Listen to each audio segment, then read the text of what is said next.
Good Tuesday afternoon, everybody. I'm KHOU 11 meteorologist Tim Pandages here with your tropical update on June the 20th.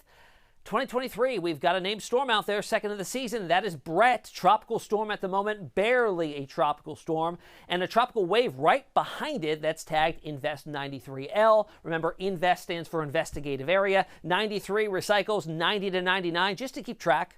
And the L signifies that it is in the Atlantic Basin. All right, here's the latest tropical headlines. Bret developed yesterday evening. It's the second named storm of the season behind Arlene that developed earlier this month. Now, the forecasts call for a weaker storm. That's a change from when we last talked yesterday. It was forecast to become the first hurricane of the season. That now is looking less likely because it's struggling with wind shear. Even though moderate, it is still tilting the system, and some dry air being ingested into the core. 93L close behind it. This is now likely to develop into a named storm within the next 7 days. Those development odds stand at 80%.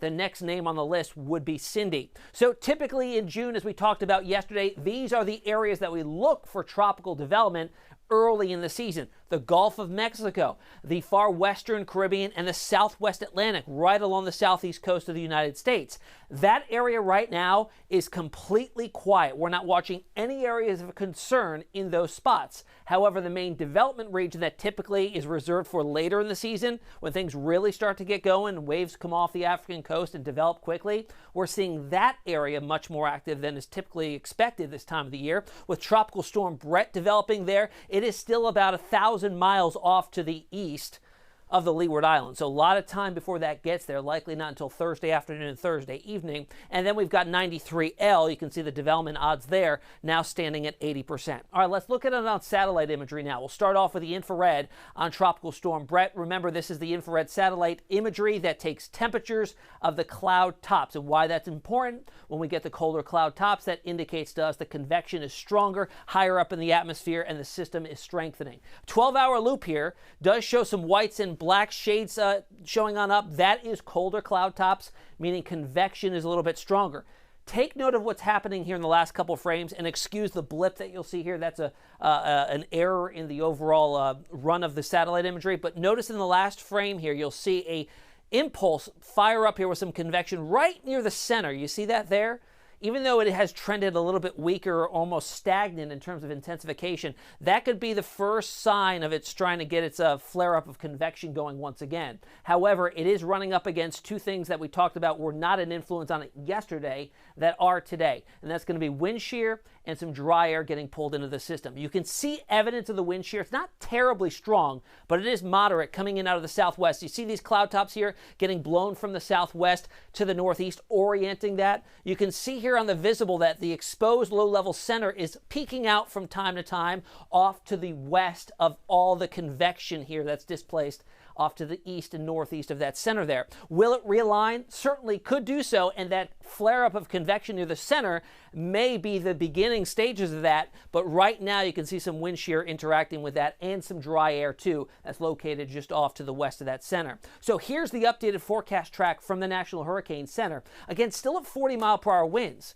You need 39 miles per hour or greater to become a tropical storm, so it's just barely at that threshold. But the changes here are in the cone. It was forecast to become a hurricane before potentially impacting the Leeward Islands later on this week. That is no longer in the forecast to do so, getting up to 65-mile-per-hour winds, a higher-end tropical storm before impacting areas possibly like Barbados, Martinique, and areas and islands of the Leeward Islands and Windward Islands before it gets into the eastern Caribbean and then eventually starts to weaken as it does likely encounter some increased wind shear there.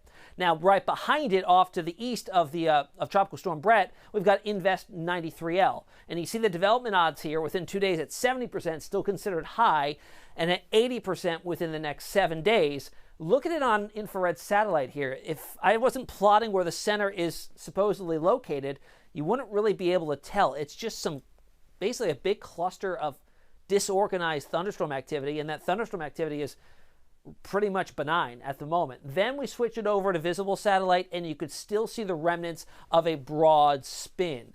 So the overall structure is there once it moves into a more favorable environment. That's why the odds of it developing are higher. And again, the next name on that list would be Cindy. So what do the computer models see this doing? This is 93L. We're getting all the spaghetti plots in on this now. Pretty much a westward track, very similar to what Bret's doing now, but models do indicate this may become a little bit stronger. That being said, it would take more of a northwesterly trajectory, possibly missing the northern Leeward and Windward Islands and looping on out to sea. It's a possibility. Again, it's several days out, hasn't even developed yet, but these are the early runs on the computer models indicating a recurve. We'll have to watch it carefully, though, as we go through time. That's the latest here on the tropics. You got to like and follow for tropical updates all season long. Again, I'm meteorologist Tim Pandages. You can find us on Twitter, Instagram, Facebook, and also on TikTok. We'll see you again tomorrow.